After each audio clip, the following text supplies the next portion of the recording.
కాన్స్టిట్యున్సీస్ని మళ్ళీ పునర్విభజిస్తారు.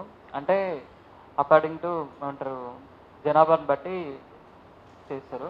అయితే ఈ సౌత్ ఇండియా మొత్తం కలిపి అప్రాక్సిమేట్లీ ఒక 28 crores బిలోనే ఉంటారు. ఆ 28 crores కంపేర్ చేసుకుంటే నార్త్ చాలా ఎక్కువ ఉంటుంది. నార్త్ ఈస్ట్ వెస్ట్ ఈ 3 రీజియన్స్ చాలా ఎక్కువ పాపులేషన్ ఉంటుంది. అప్రాక్సిమేట్లీ ఒక 120 crores వాళ్ళే ఉంటారు, 120 కోట్లు వాళ్ళే ఉంటారు. సో ఓట్లు అనేవి మొత్తం డిస్ట్రిబ్యూట్ అయిపోయి నార్త్ ఈస్ట్ వెస్ట్ ఎక్కువ వెళ్ళిపోతాయి. సో అందుకే మనకి ఇది చాలా డేంజర్. సో మనకి ఏంటంటే రెవెన్యూ అనేది ఒక ఇయర్కి $1 trillion to $4 trillion జనరేట్ చేస్తుంది పర్ ఇయర్కి. హైదరాబాద్ అంటే తెలంగాణ, చెన్నై, బెంగళూరు అండ్ మహారాష్ట్ర. సో ఇవి Capitals of revenue south states.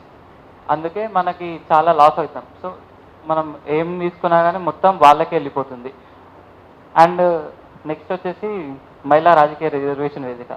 ఒక ఏమంటారు మనకి ఎంటర్టైన్మెంట్ ఉంటే తర్వాత అన్నీ మర్చిపోతాం.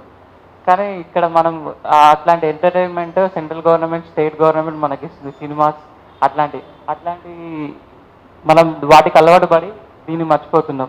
ఇది చాలా ఇంపార్టెంట్ మనకి. రాజ్యాంగం వచ్చి అప్రాక్సిమేట్లీ 76 years అవుతుంది. 1949లో దాని మీద వర్క్ చేస్తే November 11th వర్క్ చేస్తే 1950 26 January రోజు మనకి కాన్స్టిట్యూషన్ వచ్చింది.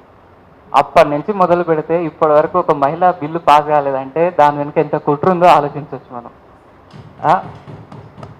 అట్లాంటి కుట్రల మధ్యలో మనం బతికినాం. అంటే ఇంకా బతుకుతూనే ఉన్నాం. ఇప్పటికీ బిల్లు పాస్ కాలేదంటే దాంట్లో 50% ఉమెన్ రిజర్వేషన్ కూడా పెట్టలేదు. అది ఆ ఉమెన్ రిజర్వేషన్లో బీసీని ఇంక్లూడ్ చేయలేదు ఇప్పటి వరకు. 33% అంటే ఎవరుంటారు మొత్తం ఆధిపత్య కులాలు మొత్తం వాళ్ళే వెళ్తారు. ఇప్పటి వరకు మా మమ్మీ లాంటి వాళ్ళు, లేకపోతే ఇక్కడ ఉన్న చిన్నమ్మ లాంటి వాళ్ళు, ఇక్కడ ఉన్నటువంటి మామ లాంటి వాళ్ళు రాలేరు. ఎప్పటికీ రాలేదు. ఎప్పటికీ ఇక్కడనే ఉంటారు. మనం ఇట్లనే మాట్లాడుకుంటాం. లేకపోతే మీరు అక్కడనే ఉన్నారు, మాలాంటి వాళ్ళు వస్తాం.